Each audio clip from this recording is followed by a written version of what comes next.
Welcome to the Plant Trainers Podcast, where we're helping people improve their quality of life through nutrition and fitness.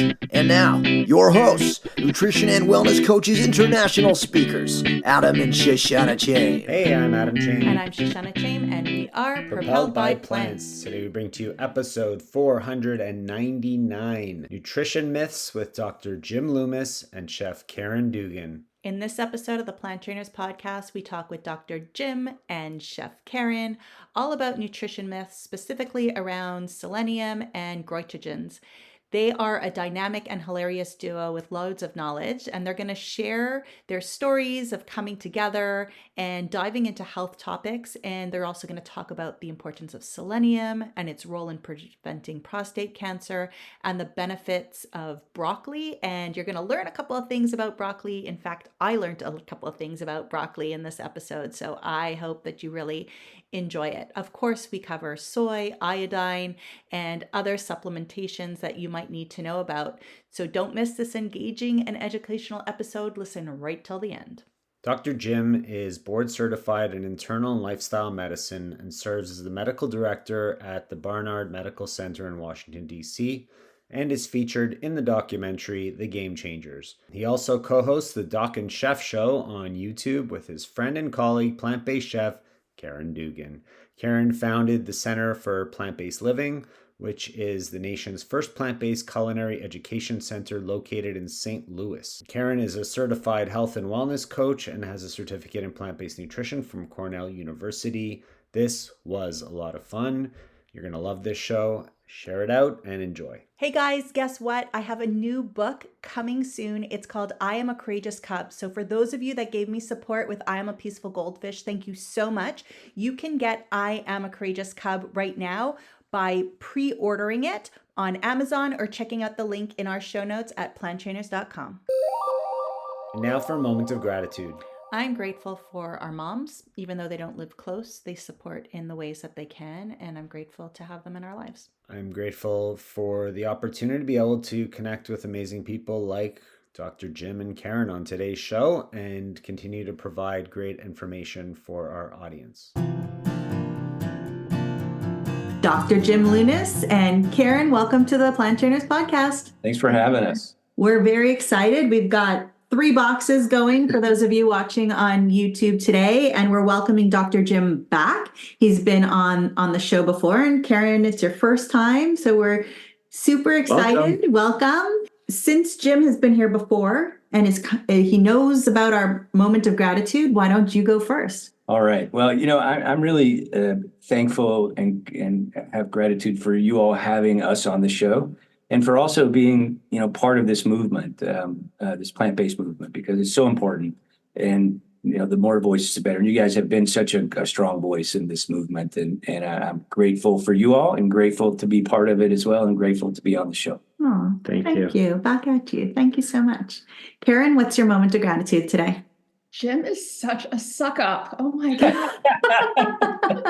No, I truly this is, and I mention this to my classes and to clients all the time. And I really am truly grateful that finally lifestyle medicine is a true boarded practice. So now that people don't think that we're really that crazy anymore for prescribing plants and a plant-based diet and a plant-based lifestyle. So it is a real thing. Dr.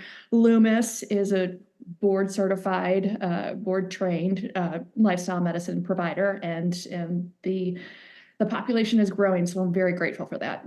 I do see it growing even amongst the young people. As a high school teacher, I see more and more students turning to a plant-based lifestyle, which is really cool and interesting. But there are still so many people who just don't believe it, think it's another one of those fad things, and don't really, they think the research is not really true or the evidence isn't really there. And they don't really get it. So there's still a very big population, I think, that need to learn. And but it is promising, and there is a lot of positive vibe about it going around. So thank you both for being here and for what you're doing. Thank you. And, it's interesting that, that's one of the reasons we started the Doc and Chef, which is it is to address exactly that. This idea we can all have our own opinions, but we can't have our own facts. And there's so much kind of mythology out there. And and kind of bro science around things like protein and soy. And so that's exactly why we started this project is to really present the evidence, and present the science, and then help people translate that science to your plate of food with a healthy recipe. And that's really what Doc and Chef is all about. And that's what our YouTube channel is. And now we're doing live shows, and it's exactly that, Adam, to really help people understand that the science is there, the evidence is there. And, we view it as part of our mission to share that evidence and share not only the what to do, but why you're doing it. Why are you putting these plants on your plate from a health standpoint? Mm-hmm. And why are the plants that we thought were good 10 years ago still good? And we're going to get into that in a little Right. bit. Yes, but yes. I'm really interested to hear of how your little match was made. Like were you swiping for plant partners online and you swipe left, swipe right? Like how did you guys come together? I'm going to let Caryn tell this story because it's. Well, I will give you the Reader's Digest version. You're going to give the Yeah. And I'll also keep it PG. So Jim I'm in St. Louis and Jim is in DC.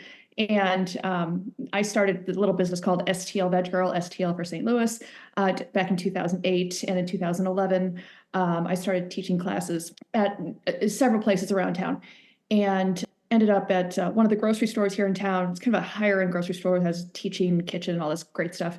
And I was teaching there. And then Jim had a practice in St. Louis for about 35 years, and he went plant-based. So he was also teaching there. Different times we didn't know each other, but my students would say to me, "Hey, do you know Dr. Jim Loomis?" And his students would say to him, "Hey, do you know this Caryn Dugan of STL Veg Girl? You guys should do some classes together, whatever." And so finally, one day I had the oomph. I'm like, I'm going to send him an email. I was really, I was kind of nervous because he was this big doctor dude. And I was like, oh gosh, I don't know if he's probably not going to want to know me. So it took me a long time to write this email to him. And I remember even the first line and all this stuff. And so I sent it off to him totally nervous, and he didn't get back to me. And days and days and days. And I was like, oh, okay. I see where this is. He thinks he's too good for me. Got it. Message received. So months go by and he still hasn't said anything to me. Jerk. And so I went to the very first, now it's the International Plant-Based Nutrition Healthcare Conference, PBNHC, the Plant Nutrition Conference. And back then it was called the North American because they didn't know how big it was going to be. Anyway, so this was 2013, I believe. And everybody's there. I mean, like everybody who is there, right? It was one of the first conferences. And it was the first night. There was some kind of like mixer going on before the conference really got started. And I'm standing talking with somebody, and I hear in the back behind me somebody laughing. He goes, "Oh," he goes, "Hi, yeah, hi, Jim Loomis." And he's talking to somebody else. And I thought, and so I went up to him. And look at him laughing. He's such a jerk. I went up to him and I go, "Hi, Dr. Loomis. I'm Caryn Dugan." And it was just like the blood went out of his face. And I go, "You are a pretty big hole." And I did. I called him out. And then we started talking, and the rest is history. He went on his way. I went on my way. The next morning, I got up, I worked out, I went into breakfast, and I saw him at a table, and he waved me down with his, he was reading the paper, and I sat next to him, and the friendship started. Aww. Yeah. But I was called a couple of names that we shall not repeat here. We don't have the swearing capabilities for our show. Right. But then, then we started teaching classes together, and then Caryn opened the Center for Plant-Based Living and asked me to be her. Well, she appointed me her medical director. Let's just say that. Guess what? You have a new title, and so we've been great friends and colleagues since. And out of that friendship was born the Doc and Chef. We were at a conference speaking together in Midland, Texas, a couple of years ago, and we're talking and realized we were getting the same questions. Her from a culinary standpoint, me from a medical standpoint. Where to get your protein on a plant-based diet? Is soy going to give me man boobs? Are eggs really bad? What about olive oil and fat? And on and on and on. And the light bulb went off. Well, why don't we start a YouTube channel and kind of marry the two together? There's a lot of great doctors talking about this stuff, the science. There's a lot of great chefs making meals, but there was really nobody who was marrying the two together. And so that's how this little side project, the Doc and Chef, got started. Well, I absolutely love it. And I wanted to talk a little bit about kale today because I tend to get my information from good sources. And I hate to admit it, but I tend to stay out of a lot of the plant-based Facebook groups these days, because sometimes there's just so much going on. And like, guys who are listeners, I know it's not our listeners, but there's like a lot of vegan hatred. It's a lot of trolling. There's a lot of trolling and a lot of, we're judging people for what they're doing or not doing when we don't know where they've come from. So I kind of got out of it for the negativity. And then I decided to pop back in one day and I'm like, what do you mean you can't eat, people shouldn't eat kale? I'm like, where is this coming from? And it was just the comments about the selenium, the comments about the goitrogens, like I couldn't comprehend. So I wanted to start there today. Yeah, let's talk about selenium first. Explain to people what it is, why it's good, and why it could be bad. So this is a perfect example of the kind of issues we're trying to address, right? So selenium. So selenium is a micronutrient mineral that comes from the soil, and we need selenium for a lot of things. But one of the things it does is it helps. We need it for thyroid metabolism. We need it to help us make thyroid hormone. And people that are deficient in selenium, are at increased risk for thyroid disease. But you don't see that very often, actually. It's mainly in areas of the world where the soil has become deficient in selenium. And it's very easy to get enough selenium in a plant-based diet. Caryn's going to talk in a minute about some great sources of selenium. We need about 55 micrograms a day. Now, you can get too much. The upper limit's recommended no more than about 400 a day, somewhere in there. And high levels of selenium can create toxicity. It can cause some hair loss and nausea and diarrhea and fatigue. And there's some evidence it may increase your risk for prostate cancer. But it's a necessary nutrient, and it's necessary for healthy thyroid function. However, again, there's the studies that have been done looking at selenium intake and thyroid function, especially in North America, where there is plenty of selenium in the soil. That has really not shown any association as a risk factor, if you will, for thyroid disease. So I would think that people who have thyroid disease or already have that thyroid disease before they find kale, right? It's coming from what they started eating before they found the kale. But how much kale would you need to eat, or how much, like Caryn will talk to us about, what are some good sources and how can we make them palatable in a minute. But like for kale, for example, how many swimming pools worth of kale do you have to eat before you're ending up in the ER? Right. Well, so that's a different issue in some ways. So the issue with kale is that some people view it as a goitrogen. So it leads to thyroid deficiency, hypothyroidism, which is low thyroid. So this kind of idea got kind of put into the medical community based on a single study in 1928 where they fed rabbits a bunch of cabbage and their thyroid enlarged. So they said, oh, well, we shouldn't be eating a lot of cabbage because it'll make our thyroids not work right. And so that's kind of been for the last, 60, 70, 80 years, that idea has kind of been perpetuated. And it's true that whole class of medications, broccoli, kale, the cruciferous vegetables, have some compounds called thiocyanates or isothiocyanates. And they can inhibit, so we need iodine, which we can talk about in a minute, but we need iodine to make thyroid hormone. And these thiocyanates and isothiocyanates can inhibit the uptake of iodine into the thyroid gland. So theoretically, it can cause a problem.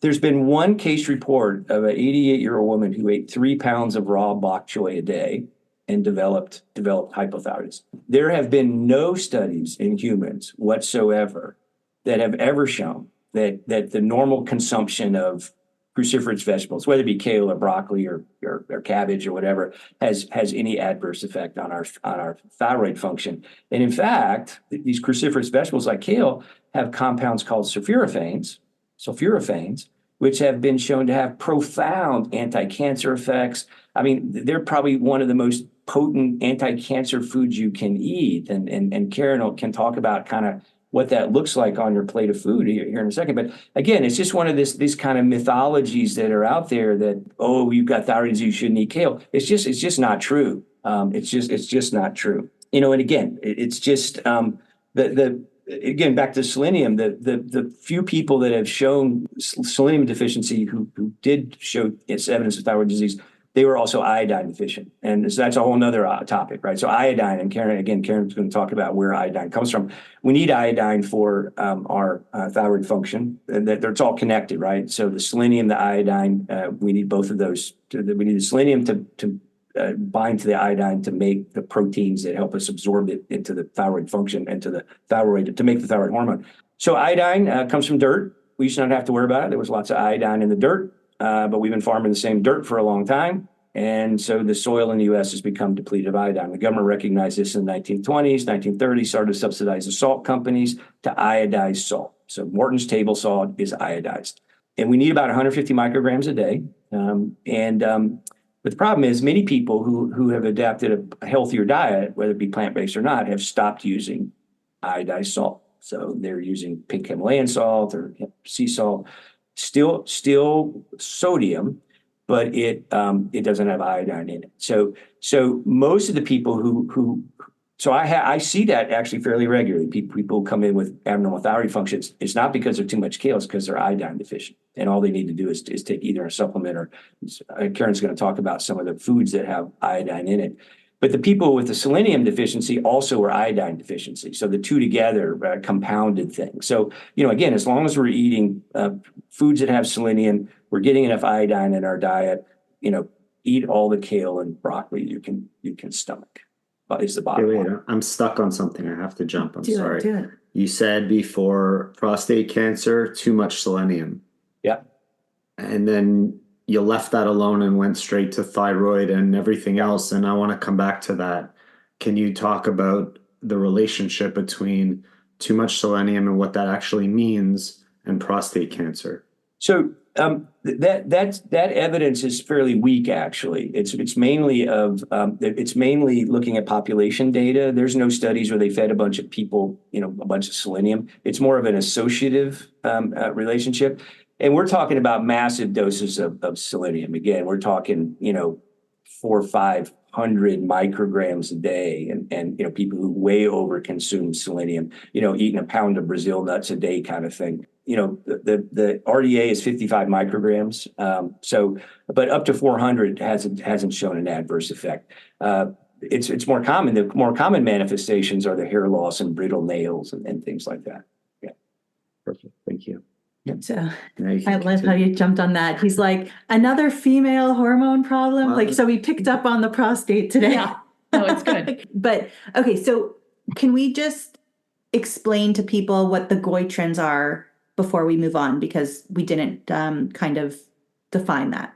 Right. So goitrogens are compounds that have been shown to interfere with the production of thyroid hormones. And so the main one people talk about are these thiocyanates and cruciferous vegetables. Another one that comes up sometimes are the flavonoids in soy. Actually, that's another one that is sometimes considered a goitrogen. And again, theoretically, there's some theoretic concerns that it may interfere with iodine uptake. However, once again, there is no evidence that even 2-4 servings of soy a day adversely affects thyroid function. The kind of the normal consumption you would see, even someone who's consuming a lot of soy. And we know that consumption rates in that range actually can reduce your risk for breast cancer by about 30%. In men, it reduces the risk of prostate cancer, 20-30%, because prostate cancer is also a hormone-dependent tumor. And we know that the phytoestrogens in these plants and soy weakly bind to the estrogen receptor and block the effect of estrogen. That's why it's felt to have an anti-cancer effect. So again, these are it's kind of gotten out there, and you get on the internet and you shouldn't eat soy, you've got thyroid problems. You shouldn't eat broccoli because you've got thyroid problems. Or shouldn't eat kale, and it's just not based in sound science. And the health benefits of both of those foods far outweigh any minuscule risk of a thyroid problem. I know this Right. is not a soy episode. I get it. I just want to at least make sure that people understand that we're talking, when you talk about soy, you're talking about minimally processed soy. You're talking about tempeh, edamame, maybe some minimally processed or soy milk that doesn't have any of the kind of sugars or flavors in them. So really in tofu as well. So we're not talking Right. about soy Right. isoflavones and things like that you find in energy bars and Right. Not an ingredients in a packaged food. The soy in the whole-ish food. So the block of tofu is okay. Right. And Soy milk is okay. But past that, the soy protein isolate that you see in Boca burgers or something like that, the soy protein powder, that kind of stuff, you do need to be careful with that. So, and like most foods, we want to eat it as close to the ground as it was grown. And okay, so I get my GP thinks I'm crazy because I make her give me all the thyroid tests when I get my blood test. She's like, but you don't have, I'm like, I don't care. Just do it. I'll pay for it. Just do it. And everything comes back right. So, and I eat a ton of soy and I eat a ton of cruciferous vegetables. So my thyroid's okay. We should be okay. But when people think that their iron levels, when their iodine levels are low, do they say to their doctor, can you test my iodine? Is there a specific test that you request them to get? So that's a great question. And the problem is iodine levels, the tissue iodine levels are not well reflected in blood or urine tests. So it's very difficult to assess iodine status. And then the other problem is that if you look at the range, so we monitor thyroid function by looking at the TSH level. So TSH is a hormone made by our pituitary gland, and it stands for thyroid stimulating hormone. So it, as our blood circulates to the pituitary gland, it detects is there enough thyroid hormone in the blood or not. And if there's not, it'll make more TSH to tell the thyroid to make more. If there's plenty there or too much, it'll stop making TSH. So there's an inverse relationship. But if you look at the normal range of TSH, the normal range is like 0.45 to 4.5, right? So pretty broad. And so sometimes it's kind of hard to discern, especially when people are symptomatic, if it's iodine, if the iodine's a problem. This actually happened to me. I've been plant-based for a while and a year or two, and all of a sudden I started to get brain fog and just didn't feel fatigue. And it was really the symptoms of hypothyroidism, and had my blood work done and everything was okay, but my TSH level was at the upper limit of normal. I did some reading and realized I had no iodine in my diet for a year or two. And added, I used a kelp supplement. There's Caryn's going to talk about some other ways to get iodine into your diet. But I started taking a kelp supplement because I was too lazy to do the things Caryn's going to talk about. And within a week or two, I felt better. But my thyroid number was at the upper limit of normal. So if I lived my whole life at 0.5 and now I'm at 3.5, right? I mean, that's a fairly significant difference. So in general, though, that's on my list of supplements maybe not supplements that, and it's not just people on a plant-based diet. I mean, everyone needs to ensure they have an adequate amount of iodine in their diet. You can use table salt, actually. The problem is that the amount of the 150, 1 teaspoon of table salt has 250 micrograms of iodine, which is on the high side, and 2,300 milligrams of sodium, which is definitely on the high side. So we're talking maybe 3/4 of a teaspoon of salt to meet your iodine requirements, which is right at your sodium. So there's no wiggle room. If you use salt in your cooking, not much other wiggle room for that, right? So It's probably better to get it, from other sources. Again, Caryn can talk about the best ways to get iodine in your diet. Caryn, is this the way the Doc and Chef show goes? Like Jim just says, Caryn's going to talk about this, and then he just keeps rambling on, and then he says, Caryn's going to talk about. Yeah. Oh, she gave me. I can't even get a word in right now. He keeps talking. She's filing her nails over there. So okay, wait, hold on. Okay, I really want to get to Caryn because of course she's got the really important information. But Dr. Jim, you said that on your list of important supplements for plant-based people to take, and our listeners are going to break our doors down if I don't ask you what's that list before I promise we move on. By the way, we couldn't have come back to that later, right? Well, no, because socks says stop talking. She They didn't hear you. I didn't wear them today. Obviously. So B12 is the most important one. Again, misconceptions about B12. B12 doesn't come from animals. It actually comes from soil, bacteria live in the soil. And in fact, most animals today have to be supplemented with B12 because they're not exposed to soil because they're in CAFOs, right? So the steak that you get to eat your B12 has been supplemented with B12 because they're not exposed to soil. We used to not have to worry about it because we got our food out of the dirt, we played in the dirt, we drank water that had bacteria in it. But because we have put so many pesticides and herbicides on our food, we have to scrub the dirt off, we polluted the water, killed the bacteria, we've lost that kind of natural source of B12. So Gonna take a little break because I don't know if you are a parent, if you have a kid in your life that you love, if you know somebody who's bringing a kid into the world. My new book, I Am a Courageous Cub, is perfect because sometimes it's easy to feel discouraged, anxious, or scared. But when that happens, little kids moving their body and using their imagination can really get their confidence going, can get them trying new things, and can get them to be courageous. And you know what? I know some adults who need to be extra courageous too. So if we could get little kids practicing those skills as young ones, they'll be better at it when they're old ones. So please head over to Amazon or the link in our show notes at planttrainers.com and pre-order I Am a Courageous Cub right now. It's my second book and I'm super excited to share it with you all. Thank you so much for your support. And now back to the show.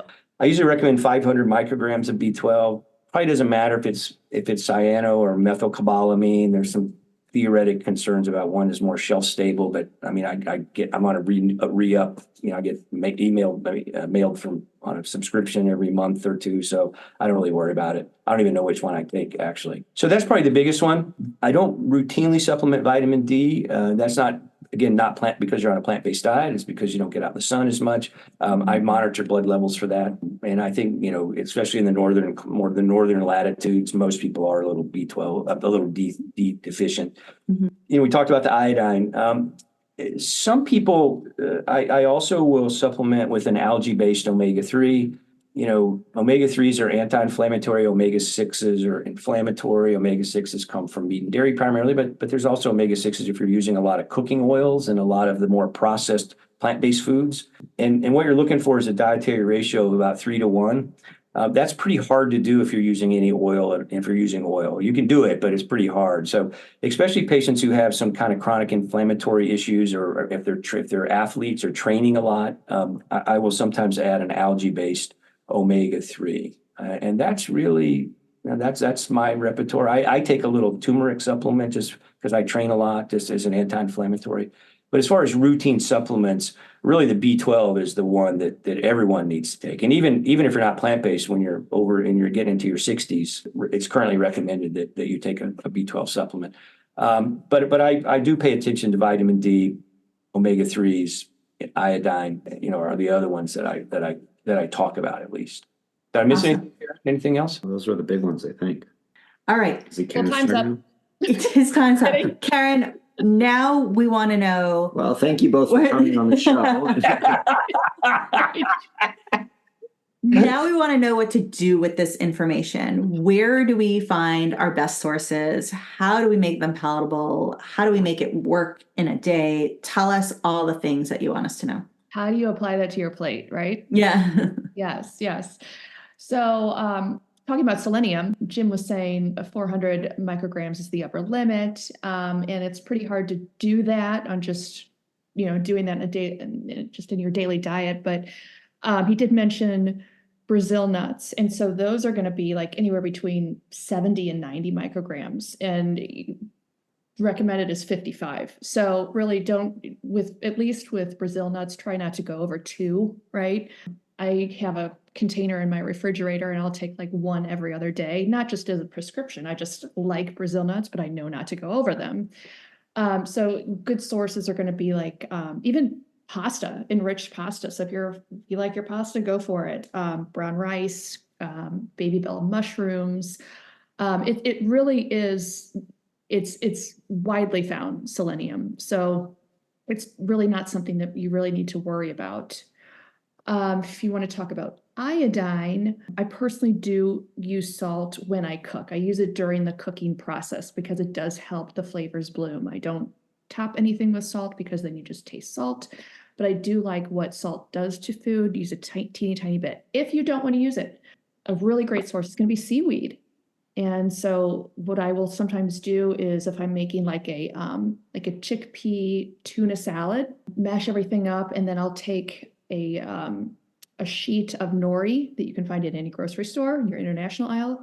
If you're going to make sushi at home, so I'll take a sheet of that and I'll put it into either my coffee grinder or spice grinder and create a powder, and then just shake that part of that into the mixture to give it that sea flavor. So seaweed really super is smart. probably the best way to get your iodine.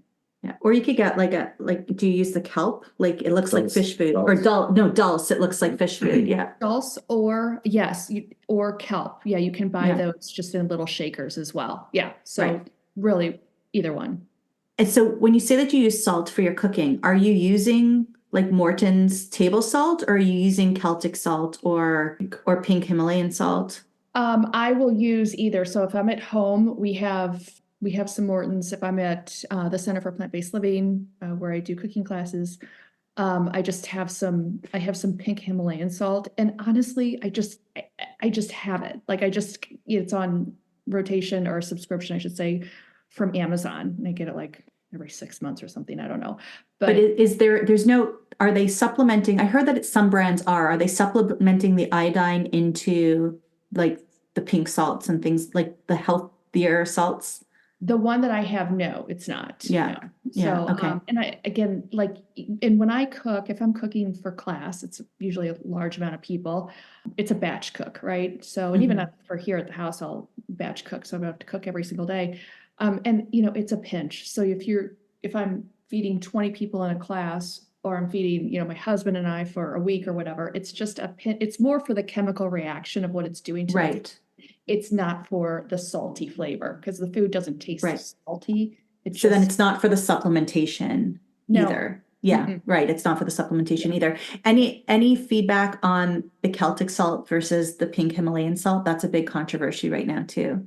I think that from what I understand, and I think probably Jim can speak to this more, is that if it's less processed or it's coming from dirt that is more enriched, then you're going to get more enrichment from your salt.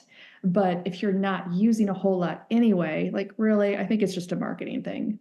Right. Right. I mean, the is sodium, right? So there's the main issue is sodium, and then most of us take too much sodium. But, ideally the amount of sodium we actually need is 500 milligrams a day, something like that. Most people, if you stay less than 2,000, 1,500, you're probably okay. Above that, you start to run into problems. The big difference, my understanding, is the mineral content, depending on where the salt was harvested from. Some of it has different kinds of minerals. From a health standpoint, I don't think it makes a big difference. Heavy metals or something like Yeah, that. not that I know of. There may be some nuances with that, but again, I think the amount of heavy metals and a little bit of, if you're just sprinkling a little bit on as a finishing salt, is Right. is not a big concern. Got it. Perfect. Thanks. One thing I would like to really drive home is the importance of cruciferous vegetables. Please do not be scared of them. It took me a while to really get into them, because personally, I don't like raw broccoli. I don't like a lot of raw vegetables I don't like. So I'll lightly steam, or, if I'm baking, or, put them on the grill or whatever. But this sulforaphane that Jim talked about is such a highly potent kind of science experiment that happens between these compounds, especially in broccoli and broccoli sprouts, that it really is such a cancer fighter. It reduces inflammation. It takes hold of toxins and pulls them out of your body. Researchers are doing a lot of homework on sulforaphane. I would encourage you to please not buy the supplement, but really just get the whole food, because then you're getting all those other phytochemicals, phytonutrients. But the one thing that one of the main cruciferous vegetable that holds so much sulforaphane, or has the ability to produce it, I should say, is broccoli. And when you bring it home from the grocery store, your farmers, or wherever you get it, please, when you bring it home, chop it up. If you think you're just going to, put it into salads or whatever, but give it some hard chops, put it back in the container, and then put it back in the refrigerator, because you need about 45 minutes for that sulforaphane to be produced. And then once it is produced, then it stays. Okay. Then you have those cancer fighting chemicals there. They do not go anywhere. So if you just pull it out from the refrigerator before dinner, make sure you have about 45 minutes at least, and then cut it. But I always tell people, if it's in your grocery bag, bring it home, chop it up, put it in the fridge, because those compounds are not lost. Now, if it's a crazy night and you're like, oh shoot, I was going to make a soup, or I was going to put it in a salad or whatever, you chop it up and then you eat it. Okay, fine. It's still very, very good for you. You're just not getting those compounds. So to get the biggest nutrition bang for your buck, and getting that sulforaphane, either do what Dr. Greger says, the hack and hold, I like to call chop and stop, whatever, doesn't matter, but do it. Now, if you want an even bigger bang for your nutrition buck, I would say grow your own broccoli sprouts. They tend to be very, I don't know what the word is, bitter, but they have some heat to them. If you buy them for the grocery store, I've found, maybe because they sit there for a couple days, but if you grow your own, it's just like for pennies by the cup. They're a lot more mild, and you don't have to cut them. You just put them on your salads or, in your sandwiches or wraps or whatever. And you only need just like a half a cup, maybe not even that much, but the amount of sulforaphane that is produced and just naturally in those broccoli sprouts is incredible. I mean, you want to talk about, I don't like to say food is medicine, because I don't really believe that, because I believe medicine is medicine and food is food. They can react, they can cross over, but one is not the other, just my own little thing. But it really does. It really, really is a powerhouse, sulforaphane. If you're buying the broccoli already cut up in those bags and not the fresh whole thing, do you still chop them up when you bring them home, or they're already cut up and that's enough? Great question. I still like to cut it up, because I think that those florets are too big for anything really. But yes, I will still cut them up, wash it off, cut it off, and then cut them up and then put them in my own container in the fridge. Okay. So if somebody hasn't done it in advance, they bring home their broccoli stock, they take it out of the fridge, chop it up, and then if they're going to steam it or do whatever they do, just cook the rest of the meal and do that last. So it's sat on the counter for half an hour, 45 minutes, and then you're good to go if you haven't done that in advance. Yes. And also eat those stalks. The stalk provides even more sulforaphane than the floret. And I mean, rightfully so, it's more dense, right? Than a floret. I cut off I find the edge is really thick of the stalk. Is that wrong? Should I be eating it? You know what? If it's not palatable to you, I want you to enjoy your food. So scrap that if you want to scrap that. But if I can make it palatable, eat it? Yes. Okay. Yes. Okay. I could hear one of our listeners asking this question, so I'll ask for them. Is the method of preparation of these foods impact the amount of minerals that we're going to consume from these foods? So like cooking it a certain way, does that matter? Well, so in Jim and I come across that question pretty often, like raw versus cooked. What are you gaining? What are you losing? I think, the more you cook broccoli, you probably will lose, so steaming, actually, lightly steaming is preferable, because it's not hitting the heat that long, right? And so even though the sulforaphane is already made, if you've waited 45 minutes, that's fine, that's saved. But the other phytonutrients, will they be impacted? Probably so. So do try to do a light steam just until it's bright green. And I mean, I always suggest that to people who are adopting a plant-based diet anyway, because raw cruciferous vegetables can give you kind of, some gas and some bloating. So steam it, and it's a lot easier on the gut. But I don't know what else would be really impacted. I mean, if you're going to grill it for a long time as opposed to steaming it for 3 minutes, more nutrients will be retained if you're lightly steaming it.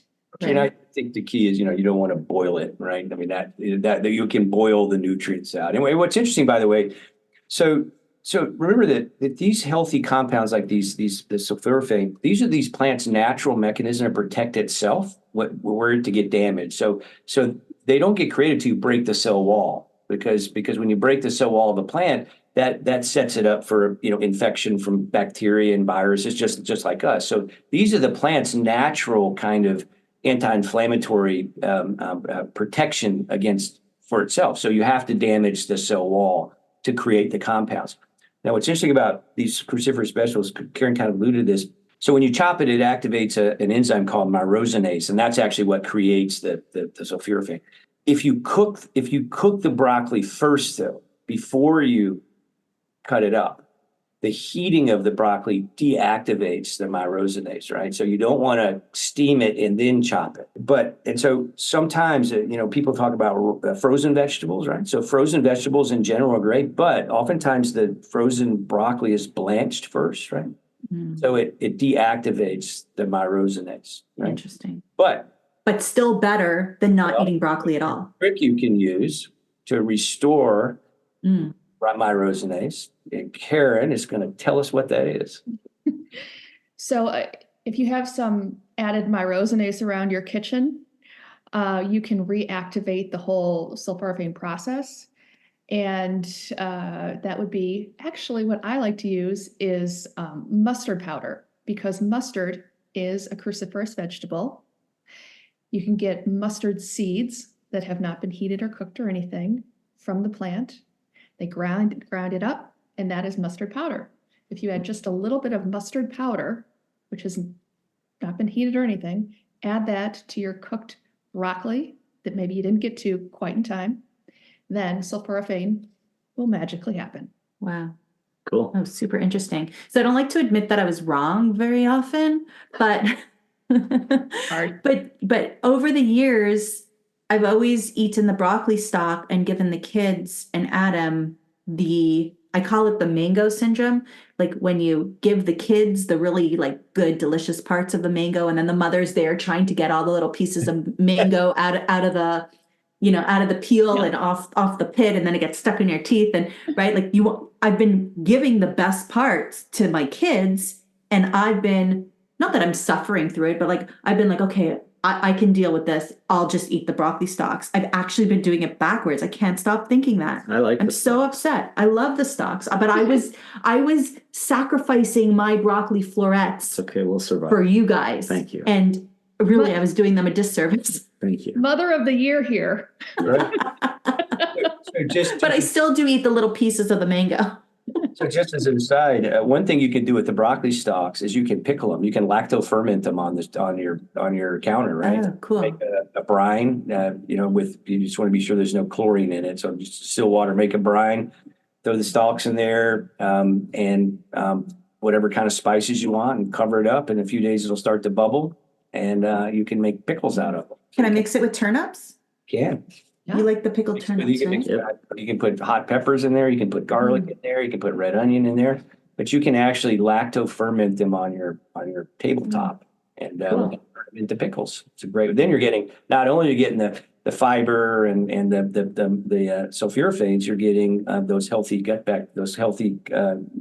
microbes for your gut. The fermented food. That's an easy way to kind of use broccoli stalks if you don't want to eat them. You say easy. Are you the one making that? Yeah, it's incredibly easy. Actually, I used to think it was a big problem. It's incredibly easy to lacto-ferment whatever you want to. Just did it with some red onions a few weeks ago. It was great. Yeah. Super easy. Red onions are the best. The hard part is just making the brine, which takes like 10 minutes and letting it cool. And that's really the only. So we're talking up all these cruciferous vegetables and all these minerals that are so good for us. Is there anyone that these foods might not be good for? No.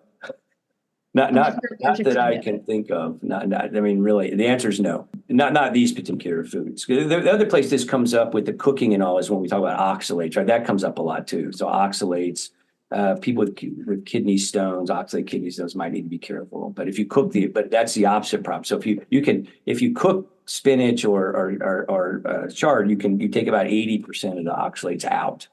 Right. So that's a situation where you do want to purposely remove some of the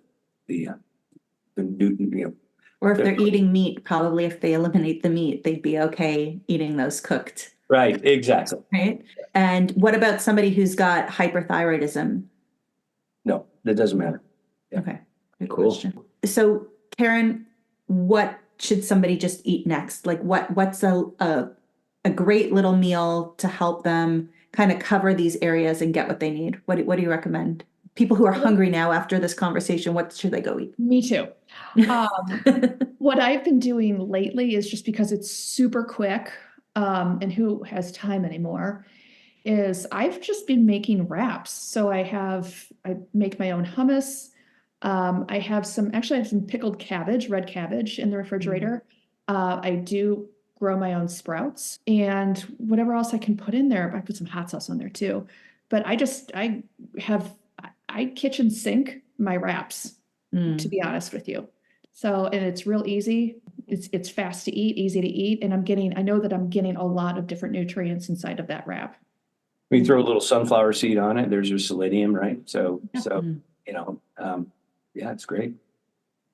Amazing. I mean, it's amazing how great nature is, right? So, think about something like iron, right? So iron, we need iron. The iron in plants is harder for us to absorb, but the foods that have iron, you put some spinach on a wrap, and you put in some hummus, has some iron, and then you put some bell peppers, which have vitamin C to help us absorb the iron. So these foods, it's this symphony of nutrients that come when we eat a wide variety of whole foods. And again, it's to the point we made earlier.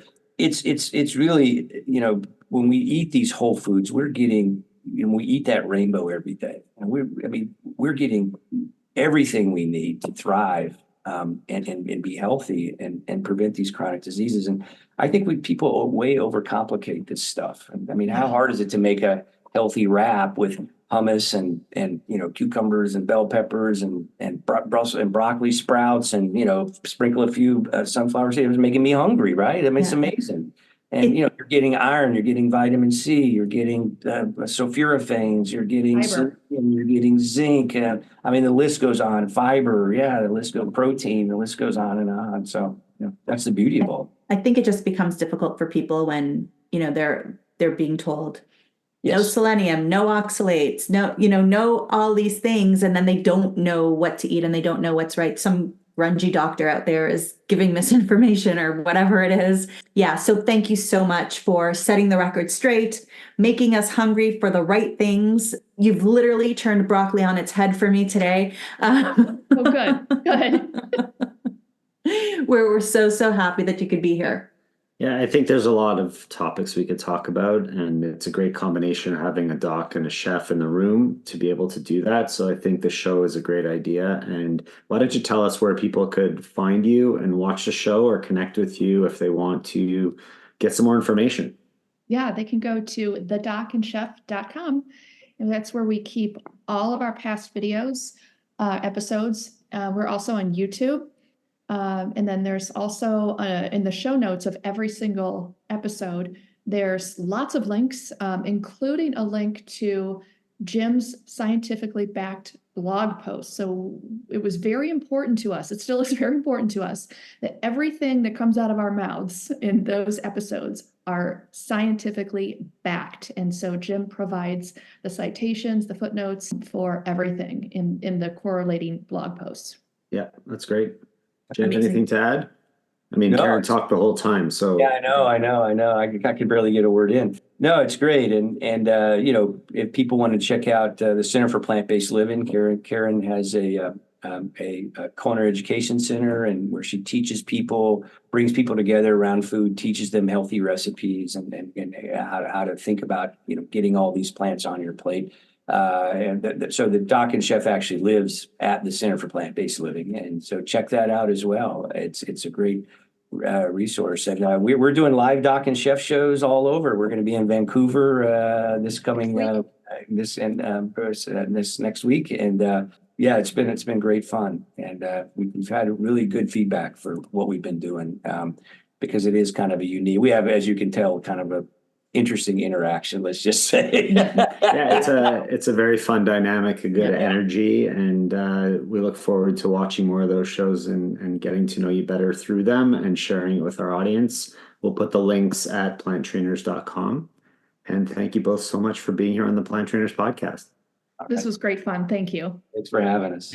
Thank you all so much for listening to this edition of the Plant Trainers Podcast. We want to make sure that you subscribe on iTunes, Google Play, iHeartRadio, Stitcher, or any other podcasting platform. We really appreciate the feedback we receive from you. Every time we get a 5-star rating or review on iTunes from one of our fans, it really helps other people find us just like you did. Thanks so much to our patrons. To become a patron, visit us at patreon.com/planttrainers. Even supporting us with $1 really makes a difference in the quality of the show. And don't forget to connect with us on Instagram and Twitter. Our handle is @PlantTrainers. Like Plant Trainers on Facebook, join our newsletter, and check out our website at planttrainers.com for awesome recipes, a list of our services, and of course, our latest podcast. We encourage you to email your questions to info@planttrainers.com so that we can help you improve your quality of life through nutrition and fitness. So we hope we've inspired you today. Join us again next time And have a healthy day.